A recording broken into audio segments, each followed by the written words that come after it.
The first one is the fast-paced work environment. So businesses are developing way faster than they used to before. So the traditional recruitment doesn't really catch up with the speed of a hiring need. Second, that modern professionals acquire skills in a non-linear way. So it's not only about traditional education or employment, it's variety of ways. Hi, I'm Renata Bernardi, and this is the Job Hunting Podcast, where I interview experts and professionals and discuss issues that are important for job hunters and those who are working to advance their careers. So make sure that you subscribe and follow, and let's dive right in. Hello there, welcome back to the Job Hunting Podcast. In this episode, we are interviewing Dina Bayasanova. She is the founder and CEO of PitchMe, which is a skill-based talent marketplace that aims to replace traditional CVs or resumes with an alternative candidate profiling system based on a person's skills and abilities. Dina wants a system where the candidate is anonymized to prevent unconscious bias in the hiring process.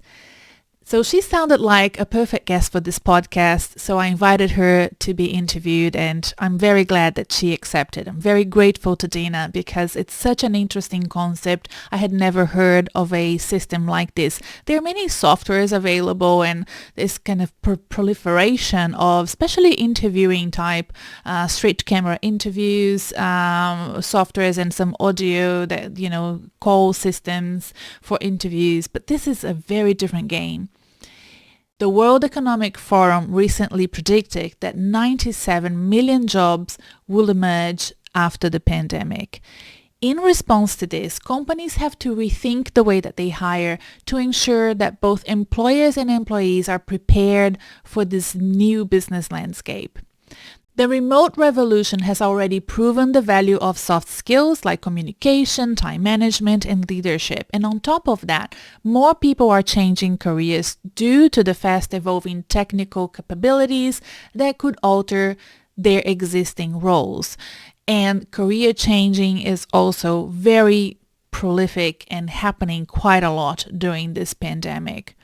Companies that learn from these shifting dynamics can construct a dedicated, agile workforce that is better equipped to solve problems and adapt to future working conditions. And one of the most inspiring takeaways for me was when Dina explained why employers should now target career shifters. Shifters are psychologically better prepared to uncertainty, according to Dina, and I agree, and are primed for upskilling and reskilling. So without further ado, we're going to hear from Dina in a minute.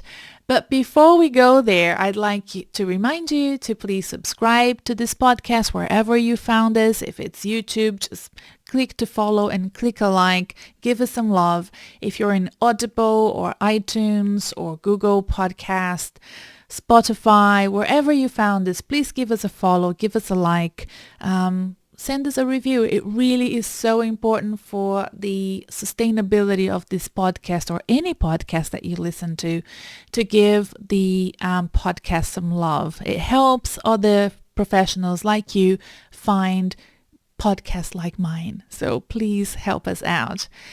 And the other thing that you can do to keep in touch with me is to sign up for my newsletter. It's a weekly newsletter, and I'll send you the podcast episodes, some articles for you to read. I curate them specially for professionals in the corporate, nonprofit, and government sectors who are keen to job hunt and develop better career plans. So sign up for the newsletter. It's on my website, renatabernardi.com, and you can find a link to it below in the episode show notes. Now let's hear from Dina. Hi, Dina. Can you hear me? Hi. Hello. Hi, yes. Good morning. How are you? I am good. How are you doing? Not bad. Are you also boiling or good? No, my friend, I'm in Australia. It's evening here and it's winter. All right. Okay. Right. Well, yes, we are boiling here in Europe. I'm very jealous. I wish I was boiling. I was born in a very warm country, and sometimes I think to myself, what am I doing in Melbourne? This winter here is really, really horrible. Yeah. Well, thank you for taking time and pleasure meeting you. No, thank you. So, your lovely EA, Sasha, reached out to me, and that was a few months ago, and said, "Oh, Dina would be a good guest for your podcast." And I think she's right. Can't wait to talk to you. So, I would you like to Thank you. tell our listeners a little bit about your career? Yeah. Yes, Yeah. absolutely. When I was growing up, I didn't know that I wanted to be an entrepreneur, but I always knew that I wanted to do things differently. I started my career in a very traditional sector, oil and gas, and I have spent 12 years there, but working internationally.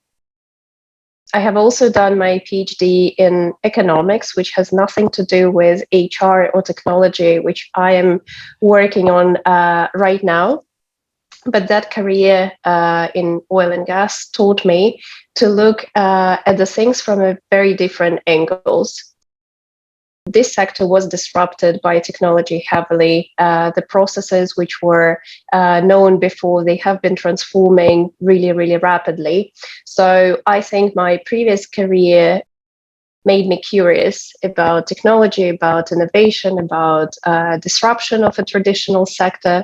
So this is how I ended up being an entrepreneur in HR tech sector, because despite of oil and gas being a non-renewable energy, I think that human resources are.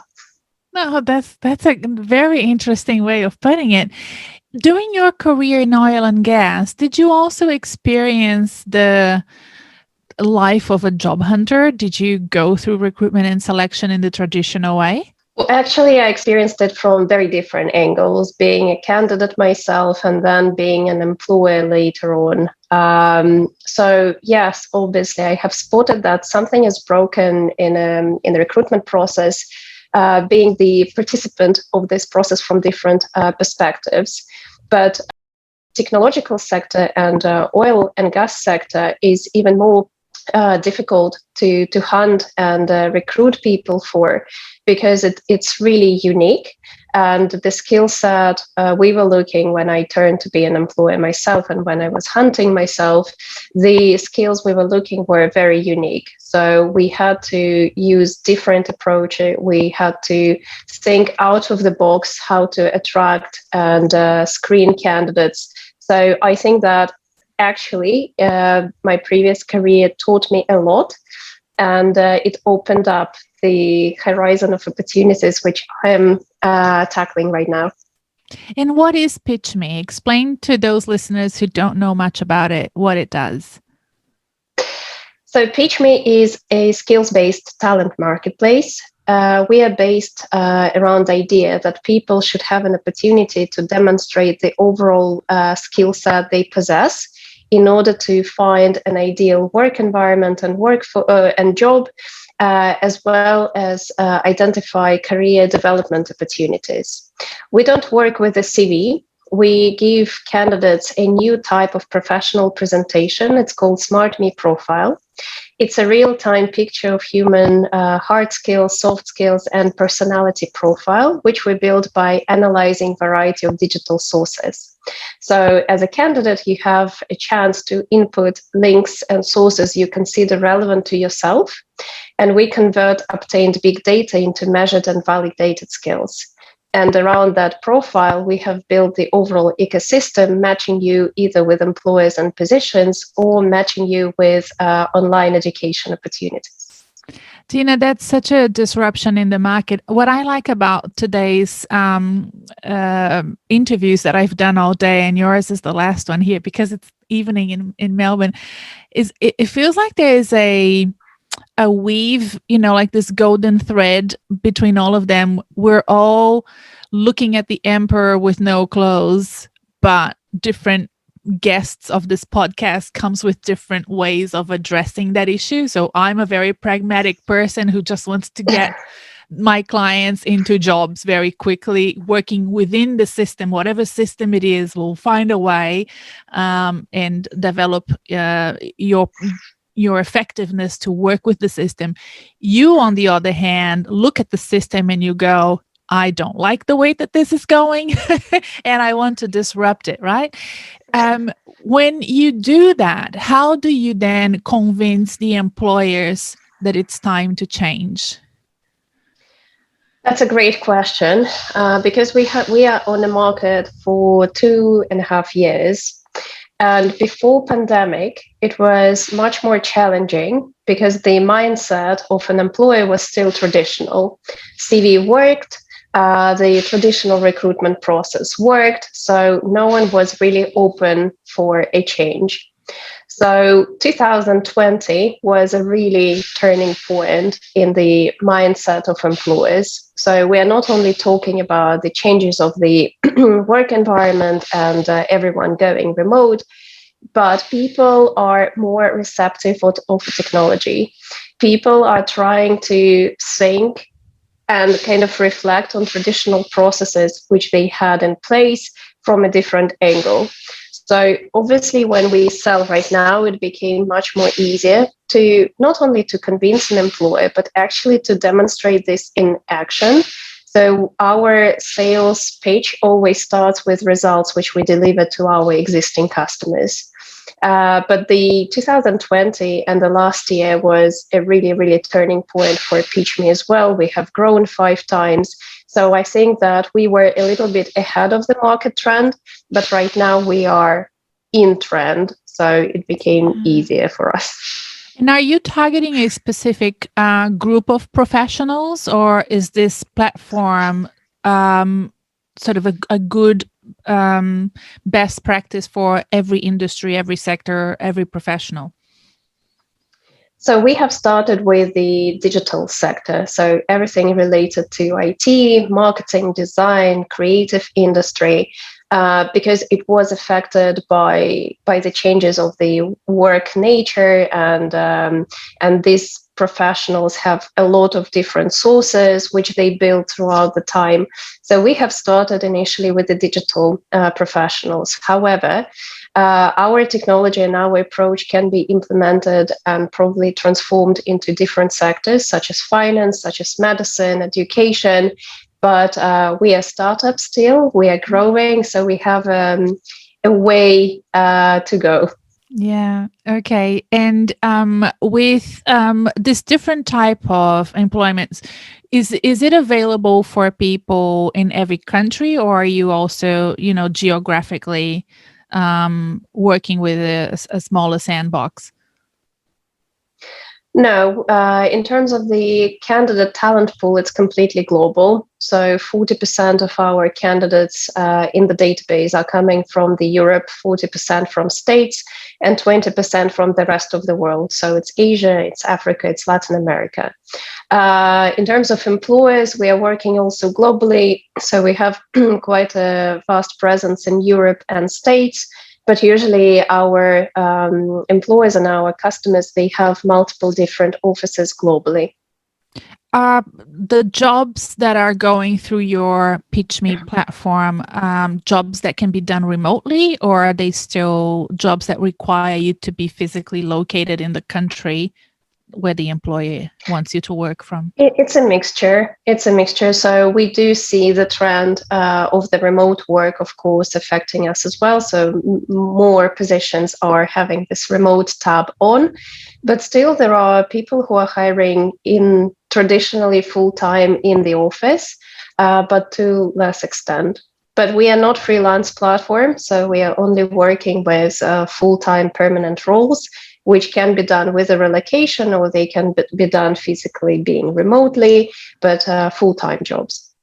That's interesting that you mentioned that you're not into the freelance roles. Was that a business decision for you that you opted out of this freelance gig economy? In the beginning, yes, because our technology and our methodology needs to be validated by businesses. So we are measuring and tracking the progress of candidates who are placed via PitchMe. We need to see how they outperform other candidates. So it's much more, it's doable when you are placing a person for like a permanent role. With the freelance jobs, the nature is different. So people are hired mainly based on their skill set. So soft skills or personality matters less. But our core difference and our core strengths of PitchMe is that we actually do measure soft skills and personality, and demonstrating how this assessment in the pre-screening process actually affects the placement and interview processes later on. So our decision to go for a full-time permanent roles was intentional because we needed to have a proof of concept. Right. And okay, so now let's give the job seekers some advice on how to operate in this completely different platform for them. I mean, I'm assuming it will be quite a different experience. Am I right? To be honest, no. The only difference is that we are not asking for a CV straight away. So that's probably the main wow and aha moment, because there is definitely behavior part. And if I'm a job seeker, I need a CV. But the core principle is that people need to have variety of sources to support their professional identity. Recruiters already started to look at their social networks. They're asking for portfolio. They're asking for any proof of their knowledge and abilities. And we start our onboarding process of a candidate exactly from this. We give an opportunity to provide whatever they consider relevant, to provide links, not to upload any CVs or fill in the forms. It's as simple as just providing links, and we create a profile in under 3 minutes. So for more traditional candidates or candidates who have CVs, we also have an opportunity and ask them to upload CV if they wish so, but this is not our main tool or main paper which we are analyzing. So every candidate who is coming on the platform starts with the section of links. They fill in whatever they want to fill. Then there are 4 questions related to personality, very simplified psychometric test, as I can say.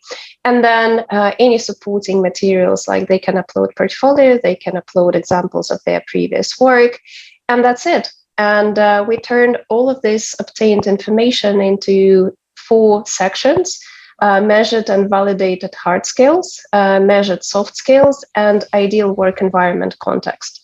So candidates can download it, candidates can share the link to their profile, and it's completely free. So they can design it with completely free, under 3 minutes, and then use it elsewhere, not only on our platform, but we are also building this social element.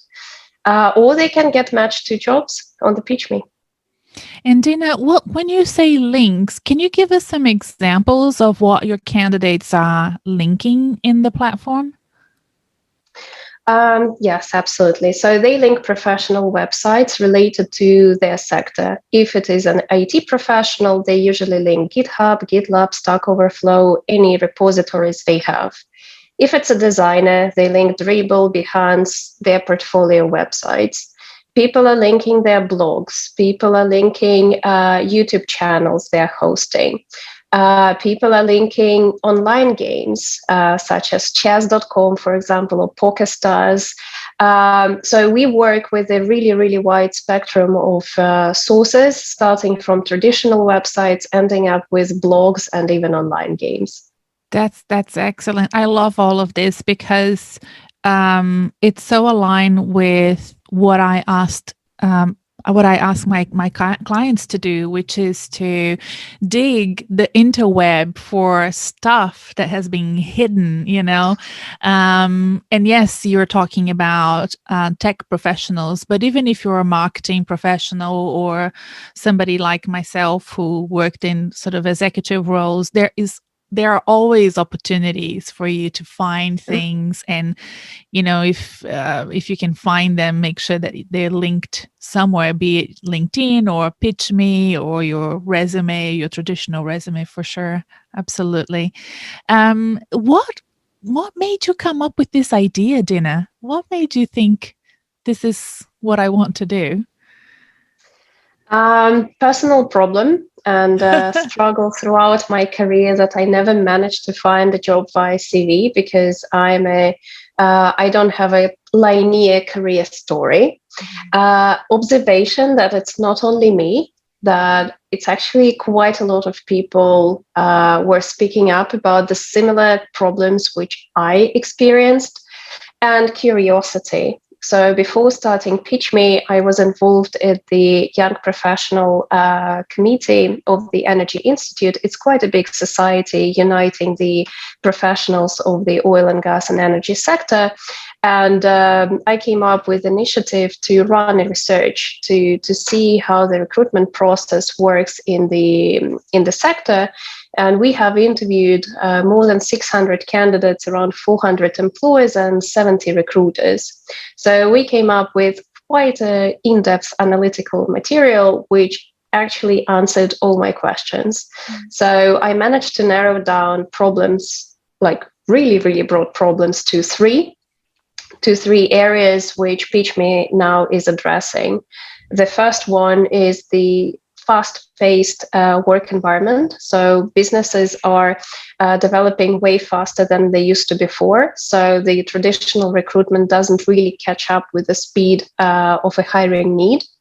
Second, that modern professionals acquire skills in a non-linear way. So it's not only about traditional education or employment, it's variety of ways, starting from online education, ending up like reading or listening on a daily basis, news, podcasts, anything, which also contributes to the skills acquisition. And the third one, that a traditional CV failed to actually present the full potential of a person. So curiosity and research. This is what made me to start PitchMe. And I have you considered, and maybe it's already there and we just haven't spoken about this, but I'm thinking about the video component. Is it something that you're working on? Is it already part of PitchMe to include, the candidates expressing themselves on video? Mm-hmm. Not yet. And PitchMe is, PitchMe is addressing the three primary stages before the interview itself. So we are doing lead generation, we are doing the skills assessment, and we are doing the initial shortlisting and pre-screening. We are bias-free. So we really want to remove any bias from screening and initial assessment. This is why we do our matching of candidates with employers anonymously. The element of video is necessary down the line when you want already to meet face to face. So at the pre-screening and initial assessment, we don't think we need it. However, employers who want to use PitchMe throughout the process of the recruitment, they actually express this requirement. So it's in our roadmap. Yeah, that's a very interesting explanation, because I know that there are some talent acquisition programs here in Australia and overseas as well, and softwares that have been created by Mercer, and there's a big bank here that has a similar new, not traditional way of recruiting people, and they're heavily relying on video format as the first entry point.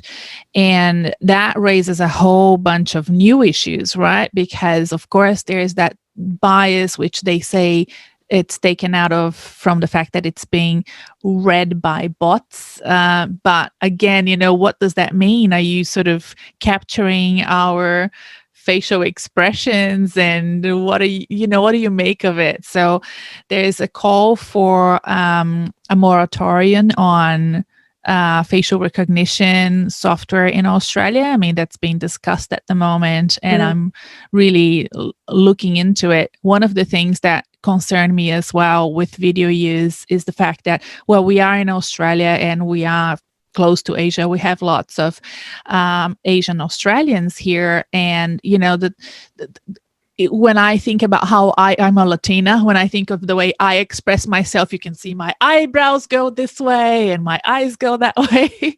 And there's a lot there that can be captured with software, where some cultures and some ethnicities wouldn't, you would speak and be just as passionate about an opportunity, but your facial expressions wouldn't change. There's a Malcolm Gladwell book that, if listeners are listening to it and they're interested in learning more about people being influenced by facial expressions, it's a new book by Malcolm Gladwell. It's quite good, good read. But yeah, I think you're doing well by not including it as a first entry point, and resist your clients if they insist. Yeah. Yeah. Dina, one thing that you mentioned in one of your emails was that employers should hire career shifters rather than candidates with industry experience. What do you mean by that? I wouldn't say rather. I would say in addition. Well, in the past, career shifting was an outlier, something that people didn't really often do.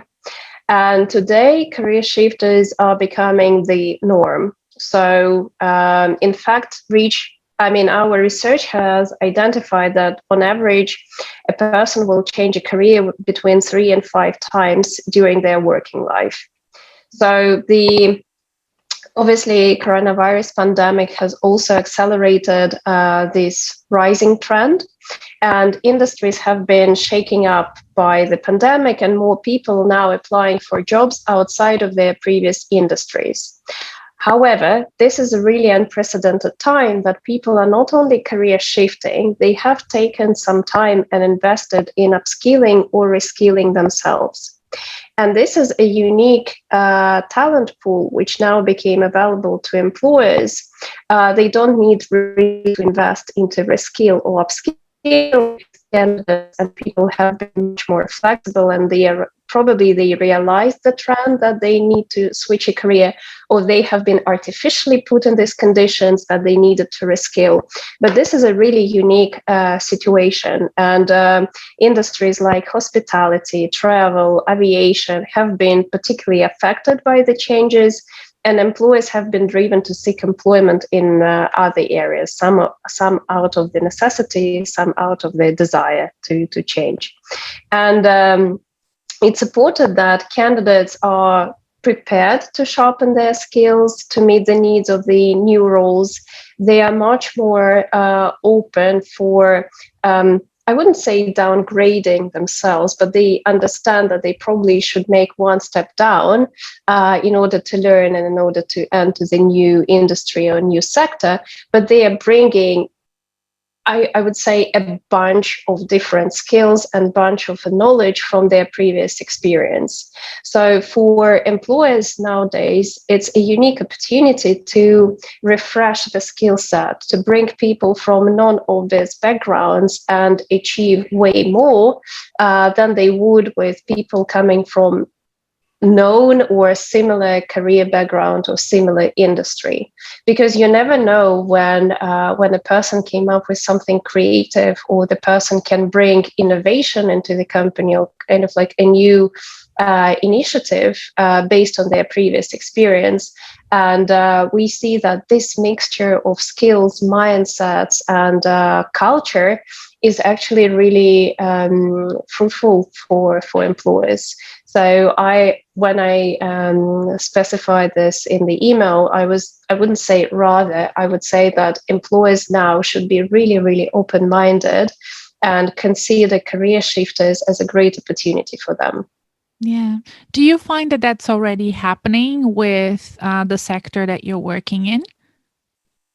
Yes, we personally have placed multiple career shifters, people switching from journalism to design, people switching from education to programming, people switching from sports into market research. So we have placed multiple career shifters, and the overall approach when we present initially the skill set of a person rather than their history of employment actually helps employers to focus on this skill sets rather than anything else. Yeah. And this is just one of the sort of demands we see in traditional recruitment and selection processes from employers, asking way too many years of employment for roles that sometimes don't necessarily need that, sector experience. Um, what, what should employers focus on when they're advertising in the future? So are you sort of with this new platform also using it as a way to educate the employers on how to actually draft their selection criteria? Yes, absolutely. And one of our recent products is an AI-powered job description generator.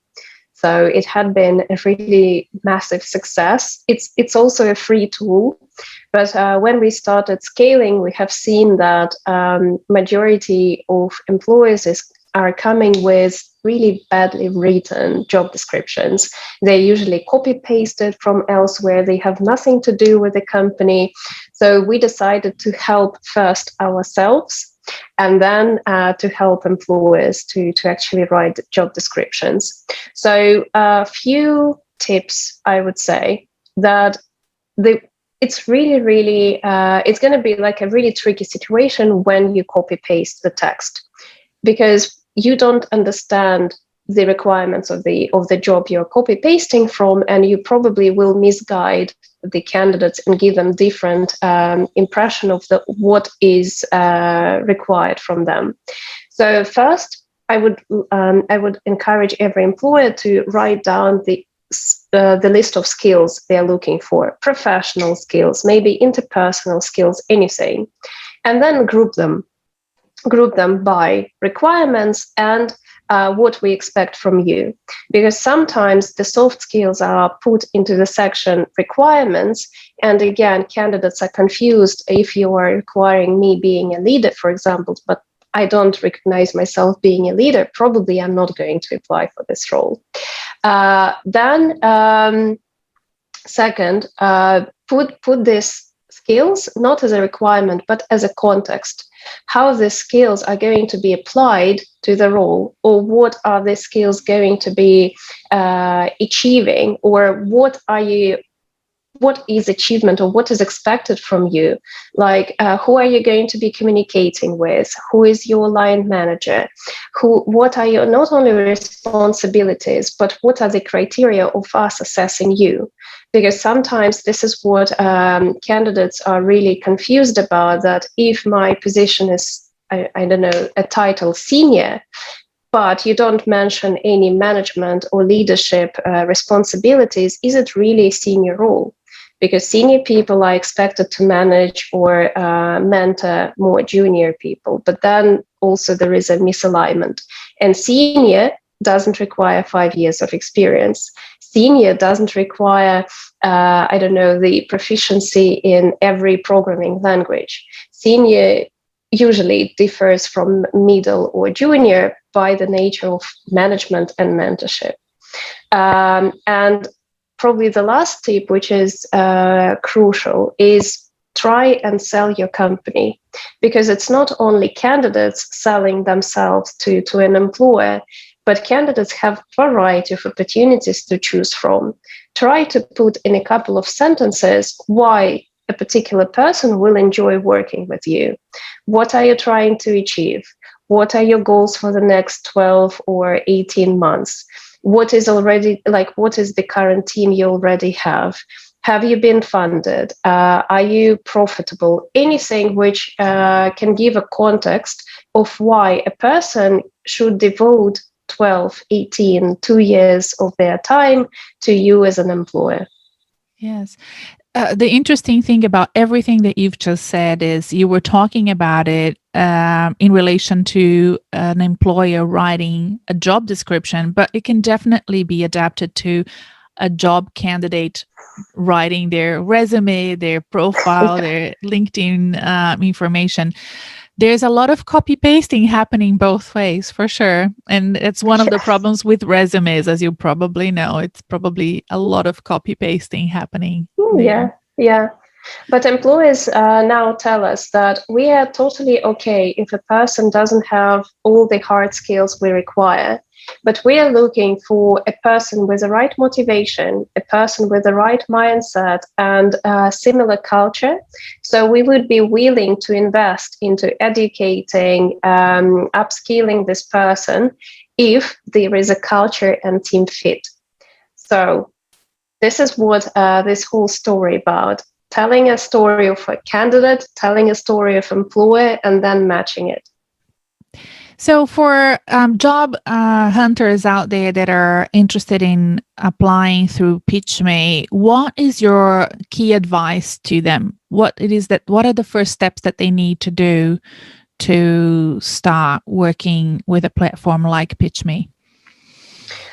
First, revise their footprint, digital footprint. And it's not only for PitchMe. Before you go to job hunt, you need to go and first Google yourself, because everyone will Google you. I tell this, if you've listened to this podcast before, listeners, you know, it's not the first time you hear this, but I love when my guests just reiterate what I've said before. Thank you so much, Dina.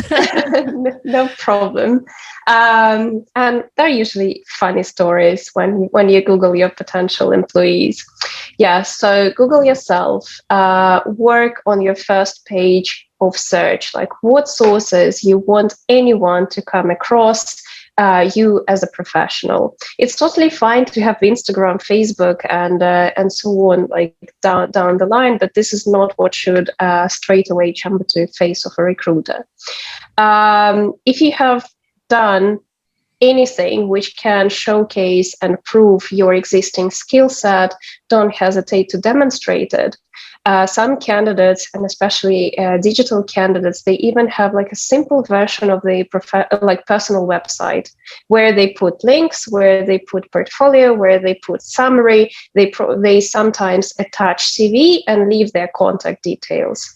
So, and again, this is what we observed as a trend, that people are more than their CV. So help a recruiter or an employer read you, identify what skills are missing from a CV, help them to understand your story. Of course, I will mention LinkedIn, because of course LinkedIn is a powerful professional network tool. Obviously, everyone will try to search you, and especially this is a trend in the US, that if you are not on LinkedIn, no one will probably contact you, right? So it's also a matter of professional and personal reputation, professional reputation, first of all. So work on your LinkedIn.